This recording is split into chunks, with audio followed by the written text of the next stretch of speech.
Colombe Yao Djirebo pour parler aussi d'éducation financière avec les plus jeunes, surtout d'éducation financière personnelle. C'est exact. D'accord. Donc, éducation personnelle, pourquoi? L'éducation financière personnelle parce que je vais dans le même sens que M. Yao. Il est question là pour une personne qui a un revenu, de savoir gérer ce revenu pour pouvoir planifier correctement son épargne, mais surtout planifier ses investissements. Il y a aujourd'hui énormément de personnes qui savent gagner de l'argent, mais on ne sait pas comment le gérer. Donc, avant de commencer à parler d'investissement, de développement de patrimoine, ou encore de préparation de retraite, qui sont des thématiques très peu abordées chez nous en Côte d'Ivoire ici, il faut savoir gérer d'abord l'argent. Et pour savoir gérer l'argent, il faut avoir une éducation financière.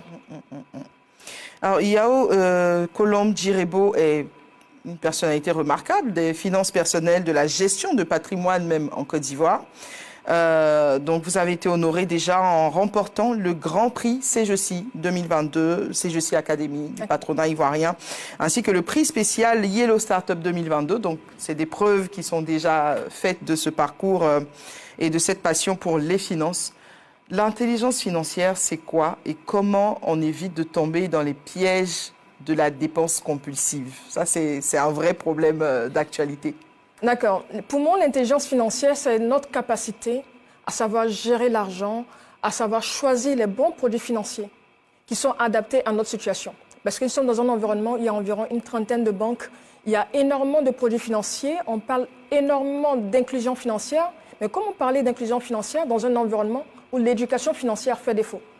Donc, il est question avant tout de savoir choisir des produits financiers qui sont adaptés à nos projets, à notre situation familiale, à tout ce qu'on souhaiterait réaliser maintenant, à moyen terme et surtout dans le futur. Tout à fait. Sur le long terme, je veux dire. Pour votre question en lien avec les dépenses impulsives, je pense qu'il y a beaucoup de personnes qui effectuent des dépenses impulsives, c'est-à-dire qu'on veut surtout dans un contexte où on est dans une société de consommation. Nous sommes de grands consommateurs. Il y a des nouveaux produits tous les jours, il y a de la pub, il y a de la com. C'est ce que nous aussi on fait. Et du coup, c'est difficile de résister au charme de ces produits qui appellent le consommateur. Pour moi, il faut activer le mode Annie. Le mode Annie. Le mode Annie. Oui. Mode Annie activé. Mode Annie activé. Activer le mode Annie. D'accord. En fait, je communique énormément sur les réseaux sociaux. Je me fais appeler la tante Annie parce que je mets la pression en fait sur le fait qu'il faut réduire les dépenses. Il faut dépenser utile. C'est ça. Il faut savoir faire la différence entre les besoins et les envies.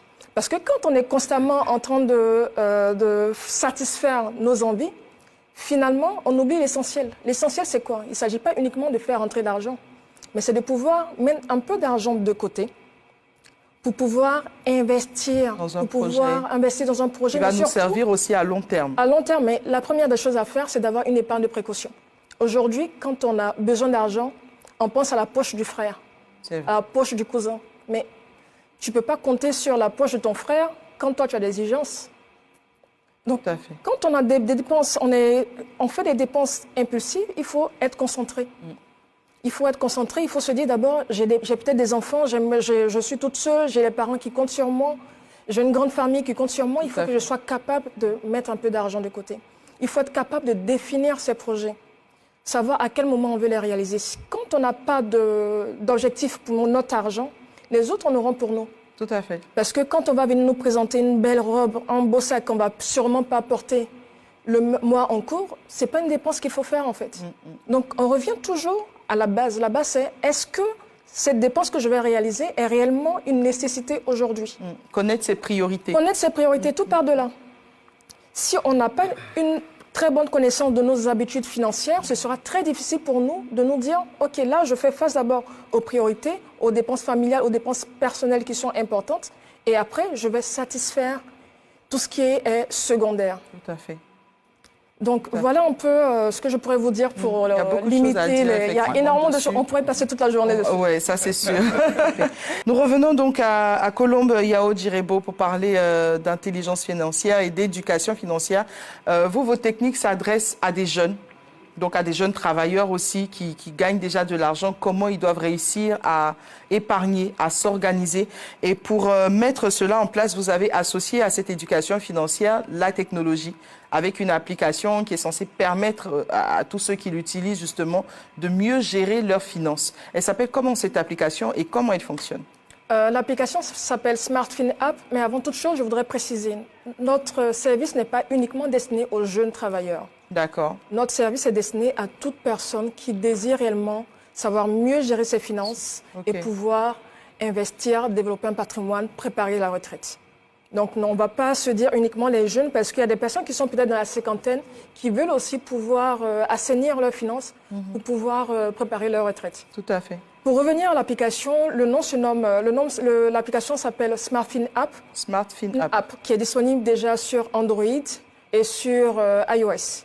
L'objectif de cette application, c'est de permettre en fait à la population ivoirienne de savoir où va leur argent. Comme on le dit, SmartFin App permet de savoir où va ton jeton. Donc l'objectif, c'est déjà, quand on rentre dans l'application, c'est de pouvoir faire par anticipation son budget.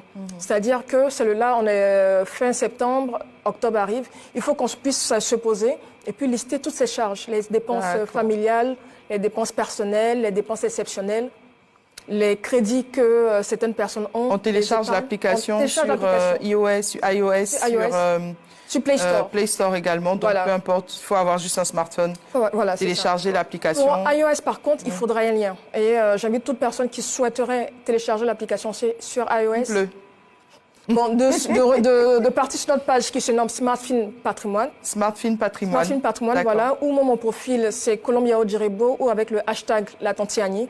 Ils pourront me retrouver sur... J'adore le hashtag. la Tantiani, ils pourront me retrouver sur Facebook ou même sur LinkedIn. Ils pourront retrouver le lien qui permet de télécharger sur iOS. Et dans cette application, j'ai quoi? J'ai mon épargne, j'ai mes dépenses quotidiennes, les charges fixes comme le loyer, les factures. Les charges familiales, les charges personnelles, les charges exceptionnelles. En fait, on est parti sur une catégorisation charges familiales, personnelles et exceptionnelles pour faire comprendre aux gens que, généralement, les dépenses qui sont dites prioritaires et obligatoires sont plus liées souvent à la famille. D'accord. Donc, il faut noter avant tout, parce que c'est là qu'en fait, qu'on ne pourra pas avoir des dépenses compressibles. On ne va pas dire à la maison, vous ne mangez pas aujourd'hui parce que j'ai décidé de partir tous les week-ends à Assini, par exemple. C'est ça. Donc, priorité, la famille. Après, on a les dépenses personnelles, où là, on a tout ce qu'on a comme paya, loisirs, shopping et autres, et après, les dépenses exceptionnelles. D'accord. Ensuite, les crédits et les épargnes. Donc là, déjà, ça nous permet d'avoir une visibilité sur toutes les dépenses qu'on fait. Et la deuxième partie dans l'application, ce sont nos dépenses réelles. En fait, il faut revenir après dans l'application pour pouvoir traquer, pour pouvoir noter les dépenses qu'on fait réellement. Ça nous permet de comparer ce qu'on avait prévu faire et ce qu'on fait dans la réalité.